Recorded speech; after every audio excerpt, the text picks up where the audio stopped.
Since 1998, Stamps.com has been an indispensable tool for nearly 1 million businesses.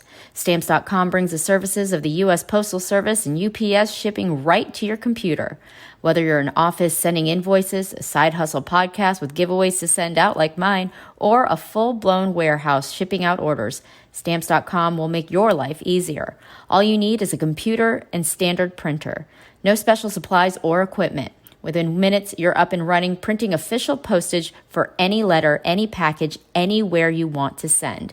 And you'll get exclusive discounts on postage and shipping from USPS and UPS. Once your mail is ready, just schedule a pickup or drop it off. No traffic, no lines. Cut the confusion out of shipping. With Stamps.com's new Rate Advisor tool, you can compare shipping rates and timelines to easily find the best option.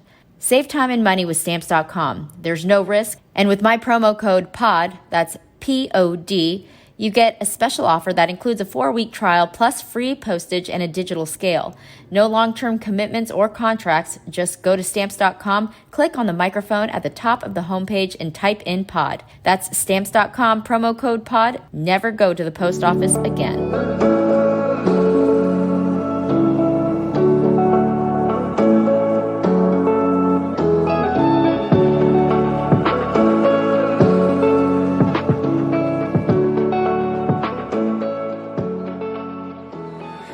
Welcome. I'm Lori Lee Binstock, host of a Trauma Survivor Thrivers podcast.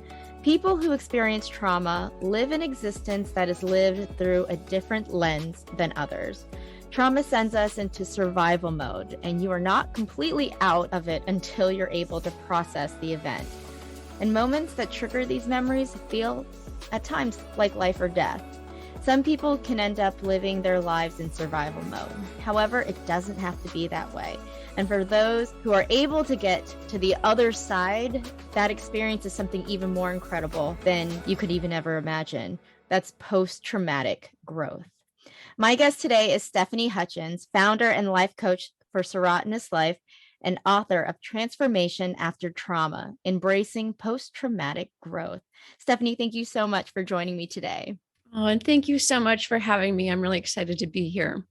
You know, I talk about post-traumatic growth a lot because I honestly didn't realize that that was a thing. And I was talking to somebody about it, and I feel like we don't talk about it enough, right? We feel like we're stuck in this space and we're just like, you know, there's no hope for me. I know that there have been way too many times where I'm like, there's no hope for me. I've done this and done that, and I just didn't find what was working for me. So for you, I'd love for our listeners to kind of hear your story and kind of how you got to this place.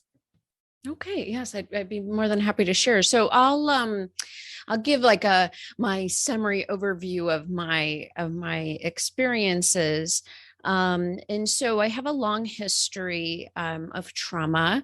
I was sexually violated by 8 men between the ages of 9 and 19, and 7 of them violated me by the age of 15. And that doesn't account the time that a teenage boy in my hometown when I was 16 came up behind me and put a knife to my throat because I was able to get away to safety. And then after, years of being told in so many ways that I was unlovable by all these men and that I was only worth, what my body could offer them, I finally found a man in my mid-20s who loved me in ways that I never imagined. And a week and a half before I closed on the house we were supposed to be moving into together, I found him dead at 25. And so my life just at that point, it was at that point that everything just like I just fell apart. And I reached such a low point in my mid-20s. I was self-destructing in a variety of ways. And I reached that point where I was just like how can anything ever get better? Like, how can life ever go on and ever have any kind of meaning or value after this? And that's why I contemplated suicide on almost a daily basis for years, because I just didn't feel that life could ever get better. And that's why I'm now at a point in my life, it's almost 15 years later after I found my significant other dead, and my life is barely recognizable today. I've gone on to complete my PhD. I have a beautiful home and in many ways a beautiful life. I've traveled around the world. I have deeply meaningful and loving relationships. And now my mission is to share with others that idea that hope and healing is possible. And not only can we heal after trauma, but we can actually thrive after it. And we can actually use that immense pain that we've experienced in our life to actually catapult us forward into a beautiful life. And that's really what my book and my business are all about, is using our immense pain to experience immense beauty moving forward, because it's fully possible. Absolutely. I didn't know that was possible, like I was saying earlier. Um, so as a child, you've experienced significant trauma. Did you have adults in your life who were there for you, who you can tell this to, or was this a secret that you kept for a long time? Oh, it's deep secrets that I kept. I grew up in a very small rural town, and we didn't talk about these things. Mhm. I finally told about when I was 12 about one of my victimizers, but it was a family member. And the decision was made that we wouldn't press charges and we wouldn't tell and we wouldn't talk about it because of the stigma that would be associated with that, and with being small community and everybody knowing your business. And so when I then started to be victimized by other people later on. It so the first three victimizers of me were all family members Mm. and people I was supposed to trust. And so, my first one at 9 started occurring around 9 or 10. It was, don't tell. And it was somebody that was very, very supposed to be very important to me, and I didn't tell. And then when I finally told about another victimizer, and I was told we have to keep this secret, I just kept on carrying the secret. So when I kept on getting, but of course, what ended up happening is I was, falling apart, and I was being very self-destructive. I developed an eating disorder at a young age, and I became sexually promiscuous, and I just ended up, I started drinking at a young age, and I just ended up being put in situations that made it more likely that I would be re-victimized. And so here this message is this is a secret. So I just kept carrying secret after secret as they kept on accumulating. And then at 15, I was actually at a birthday party, and there were adults, and they were allowing us to drink a lot. And I actually ended up being victimized by two men that night. And one was the boyfriend of the friend. So my friend's mother's boyfriend was one of the people who violated me that night. Mm. And that morning, she looked at me with such disgust that I felt like I needed to apologize. And I said, it was like reflex. I'm so sorry. And she looked at me and said, you knew exactly what you were doing and you got everything you asked for. And so why would I ever tell about that? So I never told about those two people violating me that night, because she told me it was my fault. And, I got what I was asking for. And so again, when I was violated at 19, it just, I never said. And then the person who came up behind me and attacked me at 16, he was a teenager. We're in a small town. We want to protect everyone. So like it was, he went to quote unquote counseling and nothing major happened. So I've just got this message over and over that what was being done to me, that was my burden to carry. And so now what's really interesting is now I'm almost 40 years old, and I began talking openly about my traumas. And when I tell people I've been sexually violated by 8 men, I've literally had people tell me, I don't believe you. Like, that's got to be a lie. Like, and now you're just talking about it. Why did you never say anything? And they don't understand this backstory of all the ways I've been told that it was my burden to carry, and I wasn't supposed to share. And so it's been an interesting journey, but now I feel it's very important to start being vulnerable and saying, like, because for years I felt like I was alone. And now I'm realizing that almost every single woman in my life has been sexually violated. And many of them have been violated by family, and they also never told. And Right. so by me becoming vulnerable and sharing my story, it gives permission for others to be vulnerable and to begin sharing their story. And as I'm sure you're aware, each time we share, our story becomes a little less heavy, Yeah. because we're sharing the burden. We're not carrying it by ourselves anymore. Wow. Yeah. Like you were saying, all these maladaptive coping skills that kind of lead you down this path to be re-victimized pretty much. I understand that. I've had a similar experience. I was also abused by a family member. It was my father, and you think that this is the person you trust, and for the longest time I really did. And of course, you're told that you don't talk about it. So you don't, and like you're and you said it really well. You're carrying this burden alone. And the more you talk about it, it's not so heavy. So, oh, wow. And like you were saying, like living in a small town, when your world is so small, you don't really know any better, especially as a child, even as a teenager. I mean, I know there's this level of shame that is carried with it, and that makes it harder to talk. But like you were saying, we give other people permission to share their truth when we expose our own, and become vulnerable. How did you first So you met then you found this man at the age of 25, and then and then he passed. How did you find healing after that? Hmm.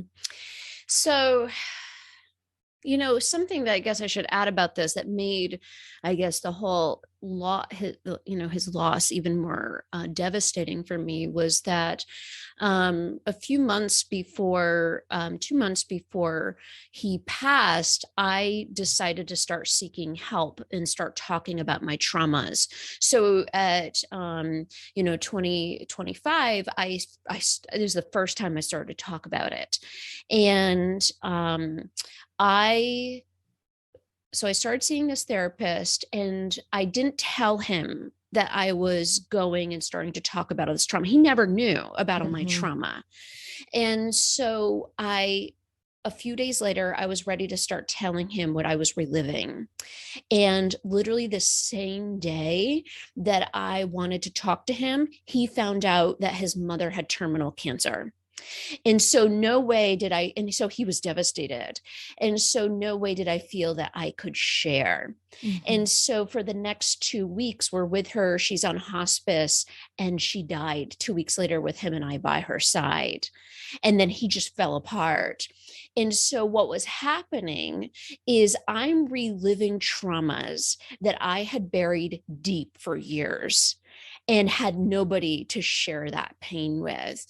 And then my rock that I thought was going to be able to help carry this burden was falling apart.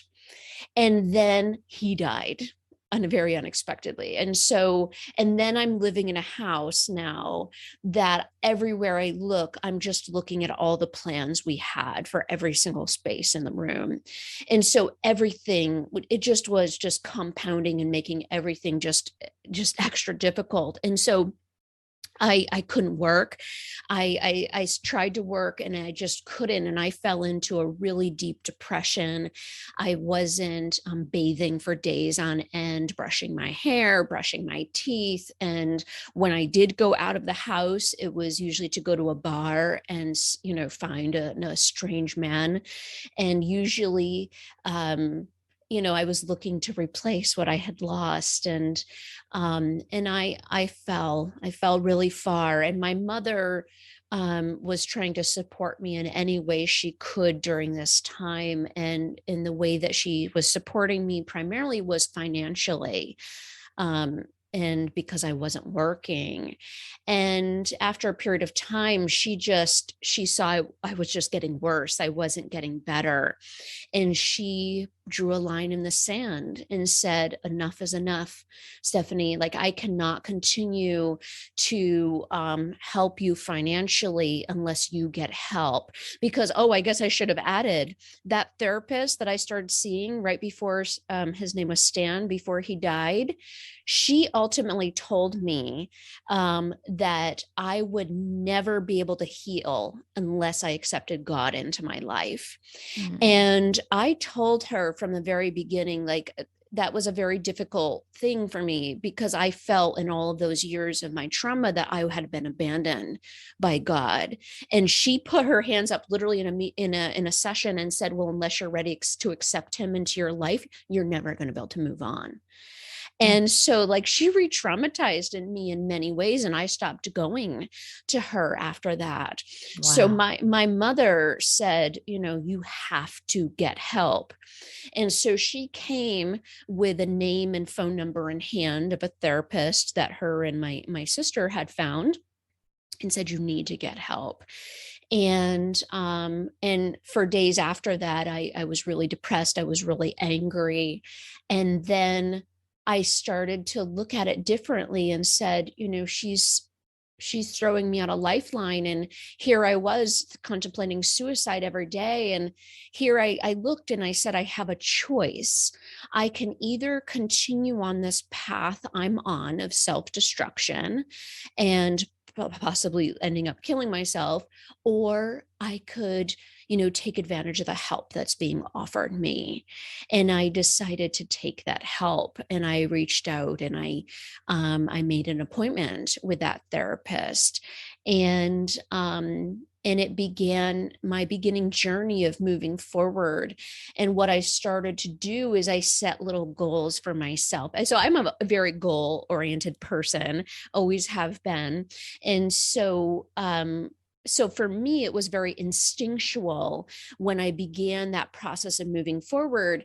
I had to say, okay, if I'm going to go forward, like, what are my first steps? I can't just go and start applying for jobs because, well, I can barely take care of myself. I'm not bathing. So I started with those basic self-care things. I literally would write in my journal on a piece of paper, my goals for the day were to take a shower, or to brush my teeth, or to actually leave the house, or to not sleep with another strange man. These were some of my initial goals. But something interesting started to happen is, as I started to accomplish these goals, I started to bathe regularly. I started to brush my teeth. I started to just take care of myself and my home. I started to take out the trash. I started to clean my home. I started to feel better, and I started to gain more confidence about myself and my ability to move forward. And as I did, I was able to start putting myself out there and applying for jobs. And I started to go back to school and finish, because I had started a PhD program that quarter. Like, literally, that day that I closed on the house, that that we were supposed to be moving into together, I finished my first quarter of my PhD program. And so I had like, it was all sorts of things were falling apart. And so like I had to take a little hiatus from my doctoral program. And and as I started to feel better, I was able to continue and move on with my life. And I started to teach, and I found out I was really good at it. And all of these things that I did started building my belief in myself and my ability to move forward. And it's been a beautiful journey. Of course, I've hit a lot of bumps in the road since, and my traumas still revisit regularly, and I have to deal with them as they come back up. But I've learned a variety of ways to handle those hard days, and not have them linger for too long, you know? Yeah. You talk about your mother. This is a question I feel like I've been asked. Like, when you were drinking and partying and bringing these strangers home, did your mother realize that these were symptoms of the trauma that you were asked to suppress? I think I should first start out with saying that my mother and I have a very special relationship today. We are very close, and I try my best to not hold any, resentments against her, because I truly believe that we're all doing the best we can Mhm. in the moment with the knowledge and resources we have available. And I look back on the mother I knew back when I was a teenager, and her and I did not get along very well then. We were constantly fighting, and she was very unhappy. And I look back and I see that she was doing the best she could. And later on I've realized, like, that advice, that decision she made, that we weren't going to press charges and we weren't going to talk about it, was actually, she had called like a local resource, and asked like how to handle this, knowing it was a family, and she was following advice that was given to her by an Oh, wow. organization. So I never knew that. And so that she didn't just decide this, that she had reached out to other people, and had gotten advice, and this was the advice that she was given. And so she had tried, like, when she found out that I had an eating disorder, she had brought me to a local, like a clinic, and had them put me on medication. Um but so she did things to try. Right. But so I do believe she was doing her best. Um but I don't know if she knew, like, particularly, so I don't name some of the people yet, and part of it is because I haven't told her who. Mm. And I don't know how, so even today, like, um I'm always protecting her feelings. And so for me, even today, I don't name particularly two of the people, because I'm afraid of how she's going to handle it when she finds out who they were. And Yeah. so I'm certain at some day, at point in time, I will talk to her about it. But I still today, and some of my close friends know who these people were, but I don't share it publicly because I don't want my mom to find out that way. I need to come to her in my own time, because I know the immense guilt that she's going to feel. She already feels immense guilt knowing all of the victimization that I experienced, and didn't feel that Mhm. I could come to her. So I think when she knows who two of my earliest victimizers were, I don't know how she'll be able to handle that. She And ever asked you? no, No. Is it one of no. those things like she Hmm. kinda doesn't wanna know? Yeah, It's a lot. Yeah. it's a lot. And I think it would be very challenging for her to handle, knowing who was hurting me.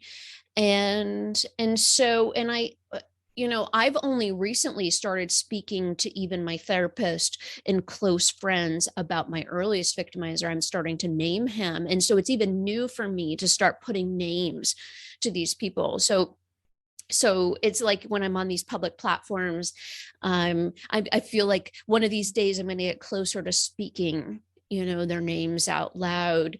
But I'm not there yet. And part of it is me wanting to protect my mom and her feelings. And I think that was a large part of what was happening when I was a child. My mother is always very overwhelmed and overworked and under a lot of stress. And I never wanted to cause her more stress. And so even as a grown woman today, I'm still looking out for protecting her.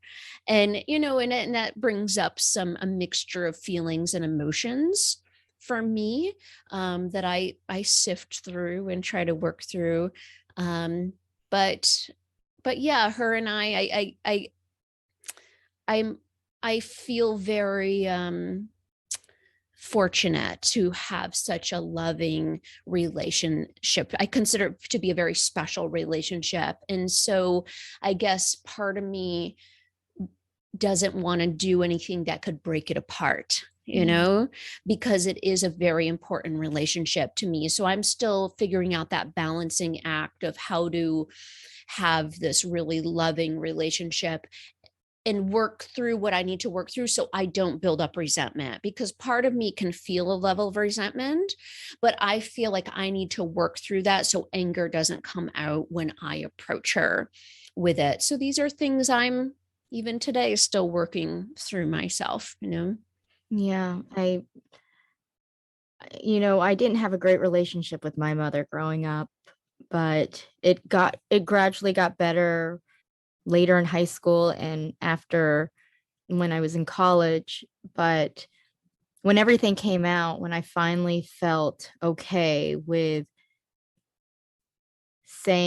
talking about the abuse, I mean, it took me over 20 years.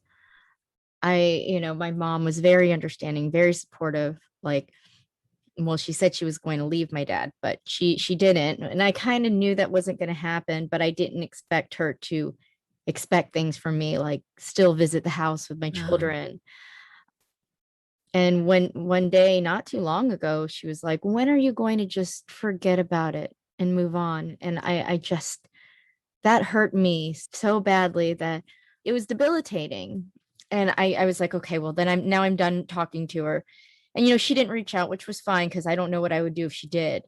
But I did MDMA, psychedelic therapy. And the first thing that came to me was this feeling of losing my child. And it was like, oh my gosh, I don't want to feel this. What's happening? And, the person who was administering it said, well, what is happening? What is it? What are you connecting it to? And immediately I thought of my mother, and I thought, my mom, this is how my mom feels. She feels like she's lost me, but she can't do anything about it. Like she's kind of stuck in where she is. And it's not that she doesn't love me or she doesn't believe me or she doesn't care about me. It's just she is trying to do the best that she can in her situation. And that was just, all of a sudden, all of that resentment and all that anger just like melted away. And so I think it's that understanding, because the truth is she's probably never going to change, right? And so that took a lot. And when that happened, it was like, that was just like more weight just falling off my shoulders. So yeah, I think it's beautiful that you have such a great relationship with your mother now. I think that's something that's special, and that she has supported you. And you did talk about an eating disorder. When did the eating disorder start? well, so I had bulimia. Well, I guess I'll always have it. I'm considered to be in remission now, but um, the actual purging, like binging and actual purging of vomit, I would vomit. I don't remember the exact age. I remember it was worse, at its worst, between the ages of 16 and 18. I was binging and purging 8 to 12 times a day during that time frame. But the pre-vomiting phase, I would exercise vigorously. So I would consider that like I had started those kinds of habits around the age of 12. Um, and by that time I had been victimized by 3 men, all family members, and I had started to walk like 8 to 10 miles a day, or ride my bike like 12 to 14 miles every day. But I usually walk, and I just walked and I walked and I walked. And then it became like I would stay up until like 3 o'clock in the morning doing exercise videos, trying to burn off all of the calories that I ate during the day. And I remember my mother coming into my bedroom at 2 o'clock in the morning one day, and I'm doing like Billy Blank's Taibo workout in the morning, or this early in the morning. And she's asking me if I'm on drugs. Like, am I taking speed? How can I be up this late in the morning still exercising? And what she didn't realize, and what I didn't share with her, is I thought I was the most disgusting thing on earth. Like, I was just like repulsed by my body. And I was just trying to burn off the disgust that I felt for myself. And what she didn't realize, I now talk about today, is that the second person who violated me, so this started at like 11, went between the ages of 11 and 12, he would grab the fat on my stomach and say, "Look at how disgusting you are. You are so disgusting. You should just be so grateful that I even want to touch your disgusting body." Like, and these are the kinds of things he would say to me.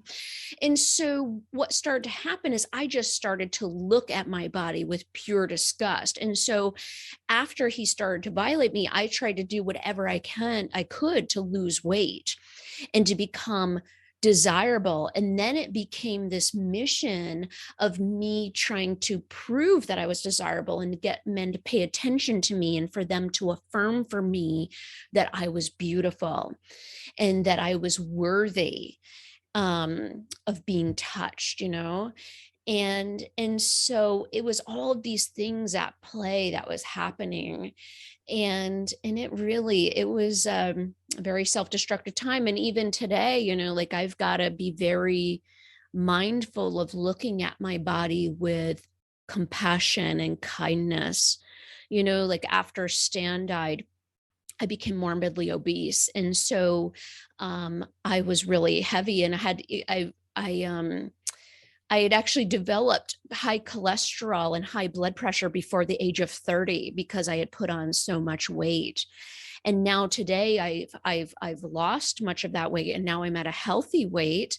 But now I have all of this like extra skin and cellulite from all of that, the damage I did to my skin from getting that large.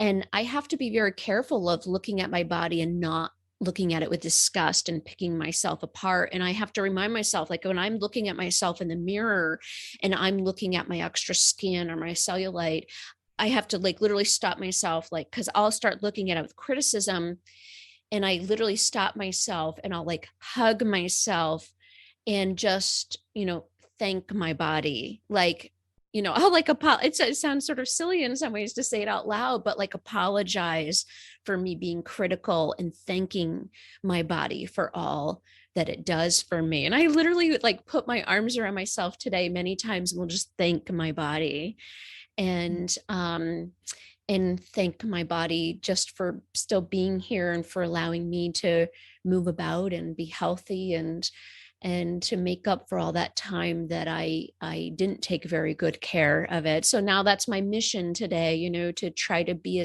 eat as clean as I can, and exercise, and just show my body love to make up for lost time, Wow. And I mean, your body has done a lot for you. It's a very strong body. You've done a lot of hiking. You've done a journey of self-discovery, pretty much. Can you talk a little bit about that? Oh, of course. So, yeah, hiking in particular has had a very special role in my healing journey. That's why on the cover of my book, I have, a girl in the mountains, because the mountains have been very special to me. And so, when I started putting on all of that weight in my mid to late 20s, my doctor initially, my primary care doctor, was patient with me. She knew what had happened, and she was trying to be very understanding with the weight gain, not trying to give me a hard time about it. But when I started to develop high cholesterol and sleep apnea, oh wait, I think I said I had high blood pressure before. I misspoke. It was high cholesterol and sleep apnea. And when I started to develop those conditions, she was like, okay, she reached her enough is enough point. She was like, okay, Stephanie, I understand you're going through a difficult time, but like, you have to stop this. You see what's happening to your body. And so I had to be like, okay, I've always had these, food I say is my one great love and my preferred form of self-destruction. So I love to eat, but I also use it to punish myself in many ways. And so at that point, I couldn't tackle the eating. It was too big for me. So I decided to tackle it with physical activity. And I knew that I wouldn't go to the gym just to be healthy and lose weight. Like that's not how I roll. It's not even really how I roll today. I like to exercise to reach a goal, or just to like do something enjoyable. And so what I started to do is I looked at meetup groups. So I went to meetup.com and I started to explore different groups. And I found that there were a number of hiking groups. And I was like, oh, I grew up in the mountains. I've always loved to walk. Hiking and I never really hiked before when I was younger, like really like officially hiking, even though I grew up in the mountains. And so I was like, let me try this. And so I just joined some like little walks in local parks. But with being morbidly obese, like every little hill I did felt like Mount Everest. Like it was like so hard for me. But something interesting started to happen is as I started to progress on longer, hikes, and I started to meet more people and found out the hikes they were doing, I started to realize like there were these huge mountains all around me, and there were all these lists, like you could get like recognized for completing lists of big mountains. And I was like, lists are right up my alley. I can set a goal. And like, that's what changed everything for me. When I said I would exercise, not just to be healthy, but I would exercise to reach a goal of completing these lists. And so what I started to do, and I am pretty intense at everything I do, and I don't go into anything like half-heartedly. I'm like all in. So I go from like never really hiking at all to like I went into hiking over 100 mountains a year. And for like 3 years in a row, I was doing over 135 mountains a year. And I started just, I've done all of the 4,000 footers in the Northeastern United States. I've done 39 out of the 50 US state high points. I've climbed the highest point in Africa and Europe and in Central America. And I've just gone on to have some amazing adventures. And like you said, like my body, I literally thank my body for all that it's allowed me to do. I also have to apologize to it for all the sort of punishment it's taken in the mountains in many ways. But in my journey in the mountains, what I've gotten to see is like, I've not only gotten stronger physically, but I've gotten stronger emotionally and mentally, because many of these hikes, especially early on, I was in the mountains for 12 or 13 hours a day when I was out. Wow. And I literally like I would do anywhere from 2 to 6 mountains, sometimes 8, 9 mountains in a day. And that took immense like staying power to say, this is hard, but I can do it. I'm going to break it down one step at a time. And what I started to realize is I could break down my life that way, that I could treat my life as a mountain, that every goal I was looking to obtain was a mountain, and all I had to do was break it down one step at a time. Mhm. And I could achieve anything. And that's why I have been able to go on to complete my PhD, and I've traveled to around 5 different continents, and I have a life that I'm immensely proud of because I've treated it all as a mountain that I just needed to break down one step at a time to reach that summit, you Wow, know? it's just like you were saying in the beginning of your healing process, it was just taking a shower, Yeah. just walking out the door. That is all it takes to start a habit. I know so it can seem so difficult, yet so mundane, like this isn't, but those are the things that help you get to the bigger picture, right? Wow. And, a lot of people, um, they think that they see who I am today, and they see my traveling, and they see my, professional accomplishments, and they think that I'm special in some way, that I just went from achieving or like experiencing all these traumas, and I just somehow, because I was special, could accomplish all of this. No, actually not. I did it by just doing the bare bones basics in the very beginning. I went to basic self-care, and those basics built the belief in myself that I was deserving of more. I had a previous lifetime experience of a multitude of people telling me I was unworthy in so many different ways. And I had to build that belief that I was deserving of something better than what I was currently experiencing. And so by doing the basics of showing myself love, by bathing and brushing my teeth and being able to taking care of myself financially, I was building that belief that I deserved better, and that I was in complete control of my future and of my current happiness. And that what was done to me in the past does not have to control me any longer. That was completely within my control to allow an unchangeable past to stay in the past, and me allow Mhm. myself to design a future completely within my control. And I did this all. I was able to change my mindset little by little by proving to myself that I deserved more. And the better I felt about myself, the more I believed I deserved more. And that's all I did. And I just kept moving the bar a little higher every time. As I accomplished a little more, okay, let's see how much I can push it, you know? And that's what the mountains also taught me is I would do the same thing. I'd add on a little more mileage. I'd add on a little more elevation gain. I'd add on, a little bit more distance. And I would just prove to myself over and over as I moved that bar, I could meet it. And so I just did it in all other aspects of my life. I just kept moving the bar and saw, oh, I can attain this. Well, let's see if I can do a little more. And of course I could. And so it's just catapulted me into this life that some people think is unreachable in many ways, but I didn't reach it in one big leap. I did it in small baby steps. And if I can do it, anybody else can do it too. This is the thing. I was a college professor for 12 years, and most of the courses I taught were about the human body. And most of my education has been about the human body.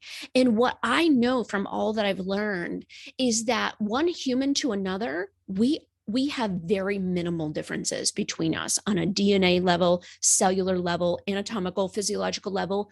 We have very minute differences. So what that tells me is what is possible for one person is completely possible for any other human being.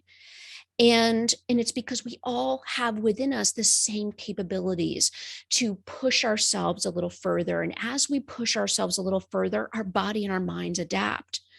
And that's how we're designed, and we're beautifully designed in that way to handle every little stress and to get a little stronger as you place a little stress on us. We get a little bit stronger so we can progress a little bit further.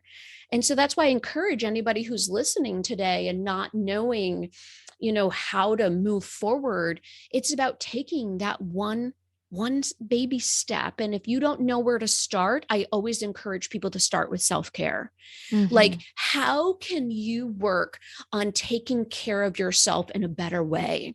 Because I promise you that once you start feeling better, you are going to be able to tackle other facets of your life, whether it be financial, career, education, relationships.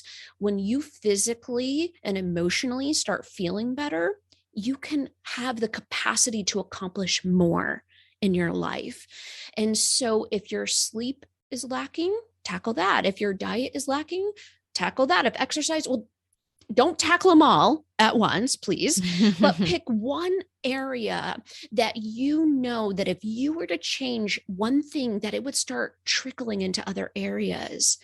And it does. Like, when you start, like, exercise, like moving, changes literally the chemicals in our brain.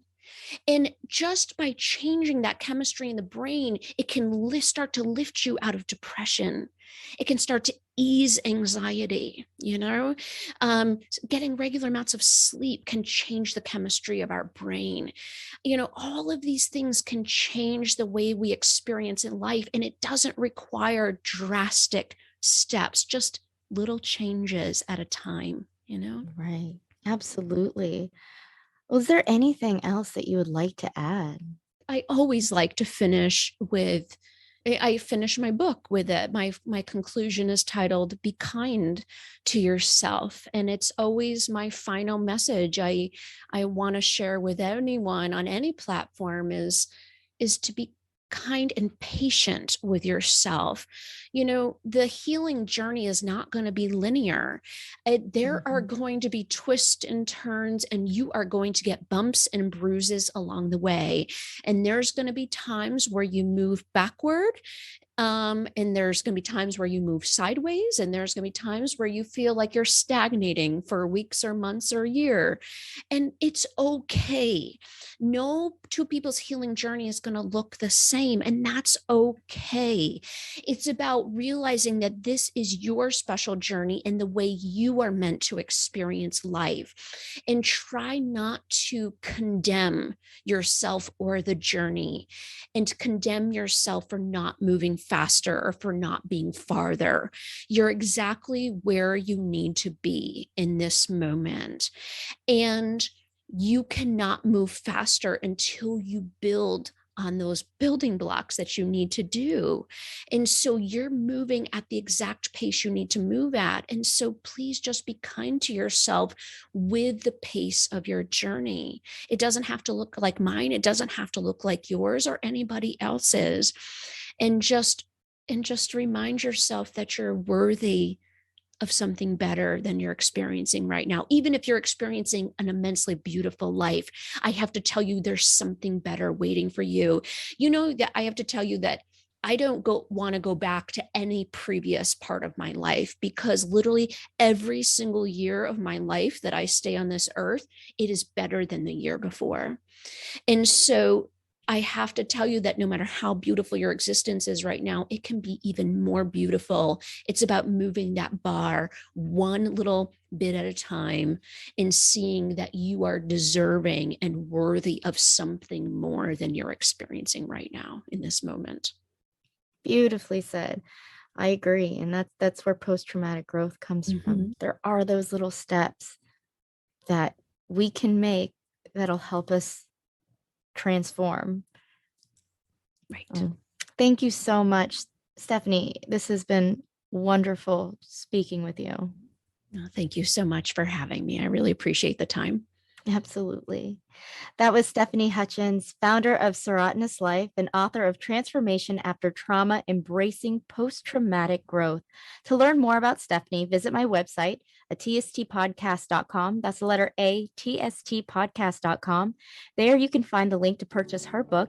You can also find my social media platforms at the top of my homepage. Stephanie has also contributed to September's issue of Authentic Insider, which you can find at my website. And if you haven't already, please subscribe to my email list to get Authentic Insider magazine in your inbox monthly. You've been listening to a Trauma Survivor Thrivers podcast. Thank you so much for being a part of the conversation. I'm Lori Lee Binstock. Take care.